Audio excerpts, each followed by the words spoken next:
नमस्कार, मैं हूं आपके साथ ईशा नेगी। देश की राजधानी दिल्ली, जी हां, दिल्ली पुलिस खुद को दुनिया की बेहतरीन पुलिस बताने वाली है, जिसे हर काम में आगे और जल्दी गिरफ्तारी के लिए जाना जाता है।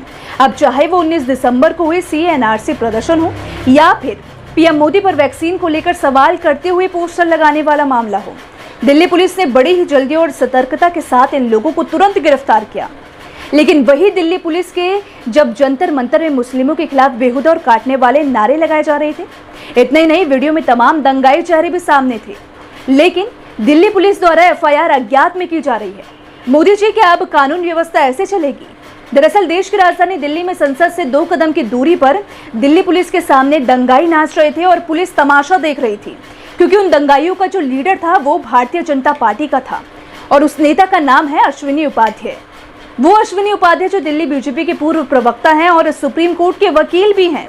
उनकी अगुवाई में आई दंगाइयों की भीड़ खुलेआम नारे लगा रही थी कि इस देश में रहना होगा तो जय श्री राम कहना होगा, और जब वो काटे जाएंगे तो राम राम चिल्लाएंगे। काटे जाएंगे, काटे जाएंगे। BJP नेता की अगुवाई में ये टुकड़े टुकड़े गैंग खुलेआम ये नारे लगा रहा था, मुस्लिमों को काटने की धमकी दे रहा था। और मजाक देखिए, भारत के संविधान को चूर चूर करने वाले इस मार्च को नाम दिया गया था भारत जोड़ो आंदोलन। हाँ, तब हुई जब इन दंगाइयों ने एक संवाददाता अनमोल तक को नहीं छोड़ा। देश के संसद की कुछ ही दूरी पर उन्हें दंगाइयों ने धमकी दी कि अगर जय श्री राम नहीं बोलोगे तो हम तुम्हें देश के बाहर कर देंगे। एक एक का चेहरा यहाँ पर पहचाना जा सकता है और एक वीडियो में सबका चेहरा साफ नजर आ रहा है, लेकिन हमारा कानून अंधा है, उसे दंगाई अज्ञात नजर आ ही नहीं रहे हैं।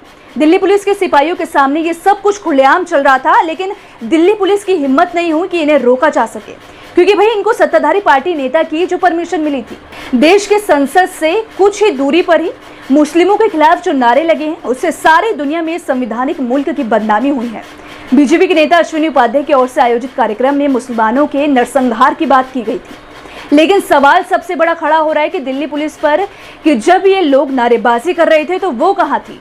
मजहबी नफरत में अंधे और वहशी हो चुके इन लोगों के इस कुकृत्य के लिए दिल्ली पुलिस भी जिम्मेदार है। खैर, ये पहली बार नहीं है जब दिल्ली पुलिस को लेकर हजार सवाल उठे हो। शाहीन बाग में गोली चलाने के लिए आया गोपाल, जो खुद को राम भक्त बताता है, उसके पीछे दिल्ली पुलिस आराम से खड़ी थी और वो तमंचा लेकर मजे से वहां घूम रहा था। इसके बाद कपिल गुर्जर नाम का शख्स शाहीन बाग में पहुंच गया था और उसने वहां गोली चला दी थी, लेकिन पुलिस ने उसे गोली चलाने के बाद पकड़ा था। दिल्ली दंगे, जामिया में लाठीचार्ज, JNU में छात्रों टीचर्स की पिटाई जैसे कई मामले हैं जिनमें पुलिस को अदालत की फटकार लगी और विश्वसनीयता जैसे कीमती शब्द अब राजधानी की पुलिस के लिए फिट नहीं होता। दिल्ली की पुलिस केंद्रीय गृह मंत्रालय के अधीन आती है। इस मंत्रालय के मुखिया अमित शाह हैं। गृह मंत्री को समझाना चाहिए कि ये युग सोशल मीडिया का है। इस मामले में अज्ञात लोगों के खिलाफ FIR दर्ज करके पुलिस कितना गलत काम कर रही है, और उन करोड़ों लोगों को जिनके खिलाफ ये नारे लगे हैं, वो करोड़ों लोग जो इन चंद लोगों की कुकृत्य के खिलाफ आवाज बुलंद कर रहे हैं, उनकी नजरों से क्या पुलिस खुद को बचा पाएंगी? पुलिस की क्या इज्जत रह जाएगी? दिल्ली पुलिस को थोड़ी तो शर्म रखनी चाहिए कि जिन लोगों ने ये शर्मनाक नारे लगाए हैं, उनके वीडियो फोटो सोशल मीडिया पर तैर रहे हैं और पुलिस FIR दर्ज कर रही है अज्ञात लोगों के खिलाफ। ऐसा तभी हो सकता है जब ऊपर से जबरदस्त दबाव हो या आंख का पानी ही मर गया हो। सवाल ये है कि JNU में छात्र टीचर्स की पिटाई से लेकर कई मामलों में दिल्ली पुलिस लोगों की पहचान करने में फेल रही है। JNU में हुई हिंसा में शामिल अभियुक्तों की फोटो सामने आई थी, लेकिन बावजूद इसके 1.5 साल भी दिल्ली पुलिस किसी को गिरफ्तार नहीं कर सकी।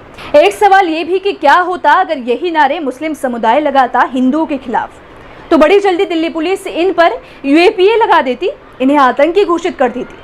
अरे मुस्लिम समुदाय तो छोड़िए, अगर यही नारे किसानों की भीड़ लगाती तो उन्हें खालिस्तानी और आतंकी कहा जाता। लेकिन इस हथियारी भीड़ के आगे दिल्ली पुलिस लाचार है, और हो भी क्यों ना जब मामला BJP के खिलाफ हो तो।